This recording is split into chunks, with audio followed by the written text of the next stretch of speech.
స్మితా సబర్వాల్ గారు ఈ రోజు డిఫరెంట్లీ ఏబుల్డ్ పీపుల్ మీద చేసిన వ్యాఖ్యలు మేము తీవ్రంగా ఖండిస్తున్నాం. వాళ్ళ ఎబిలిటీస్ గురించి, వాళ్ళ మేధస్సు గురించి, వాళ్ళ ఇంటెలెక్చువల్ ఎబిలిటీస్ గురించి, వాళ్ళ ఫంక్షనల్ ఎబిలిటీస్ గురించి చేసిన జడ్జిమెంట్ చాలా తప్పు అని ఖండిస్తున్నాం. దాంతో పాటు చీఫ్ మినిస్టర్ గారు, సిఎస్ గారు ఈ విషయంలో త్వరగా రెస్పాండ్ అయ్యి మాకు సహాయం చేయాలని కోరుతున్నాం. అంతేకాదు చాలా మంది రెడీగా ఉన్నారు, చాలా డిజేబుల్డ్ సంఘాలు రెడీగా ఉన్నాయి ఆవిడ పైన కేసులు పెట్టడానికి, పర్సన్స్ విత్ డిజబిలిటీస్ యాక్ట్ కింద. ఇవన్నీ పక్కన పెడితే ఆవిడ 24 hours లోపల విత్డ్రా చేయాలి ఆ ట్వీట్ ని, పబ్లిక్ అపాలజీ చెప్పాలి. చెప్పకపోతే ఖచ్చితంగా డిఫరెంట్లీ ఏబుల్డ్ సంఘాలన్నీ కూడా వచ్చి, అంతేకాదు మహిళా సంఘాలన్నీ వచ్చి కూడా, ప్రజా సంఘాలు కూడా వస్తాయి. వాళ్ళందరూ కూడా శాంతియుతంగా పీస్ఫుల్ గా నిరసనలు తెలియజేసే సందర్భం రాబోతుంది. ఇప్పుడు గవర్నెన్స్ డిస్టర్బ్ చేయడం మాకు ఇష్టం లేదు, కానీ సిఎస్ గారు, సీఎం గారు రెస్పాండ్ అవ్వాలి దీనికి ఇమీడియట్ గా.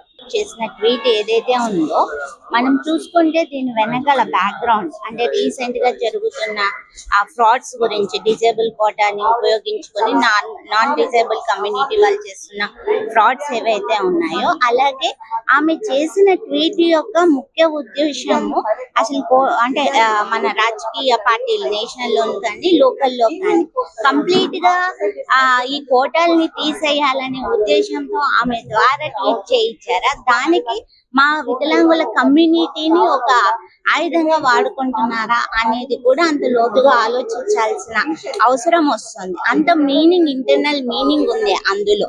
ముఖ్యంగా అయితే వీళ్ళ యొక్క రాజకీయాల కోసము మమ్మల్ని వాడుకోవడం, మా ఆత్మగౌరవాన్ని దెబ్బతీయడం, అనుచిత వ్యాఖ్యలు చేయడం అనేది ఎంతవరకు కరెక్ట్ అనేది నేను అడుగుతున్నా. ఎందుకంటే మన తెలంగాణ రాష్ట్రంలో దాదాపు 10 లక్షల మంది డిజేబుల్ పెన్షన్స్ తీసుకుంటున్నారు, 5,25,000 మంది ఓటర్స్ ఉన్నారు.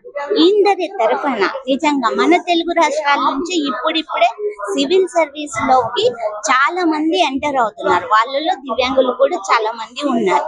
వీళ్ళందరి మనోభావాలను దెబ్బతీసే విధంగా ఆమె ట్వీట్ అనేది ఉంది.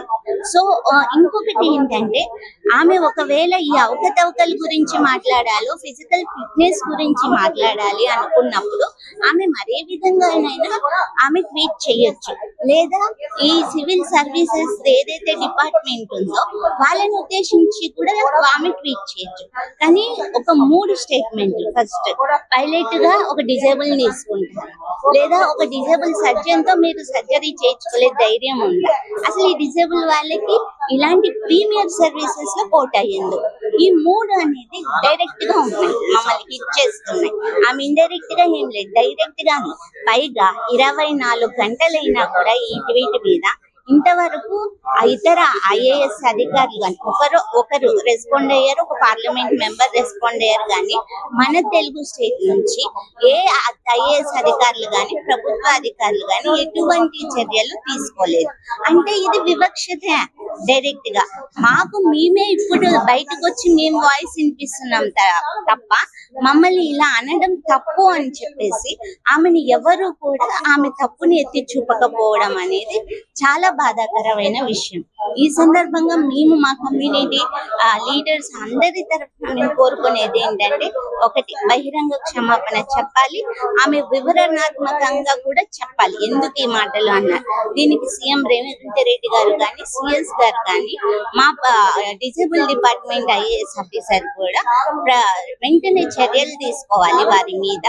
అండర్ 92 సెక్షన్ ప్రకారం ఆత్మ గౌరవాన్ని దెబ్బతీసే విధంగా ఈ వ్యాఖ్యలు ఉన్నాయి.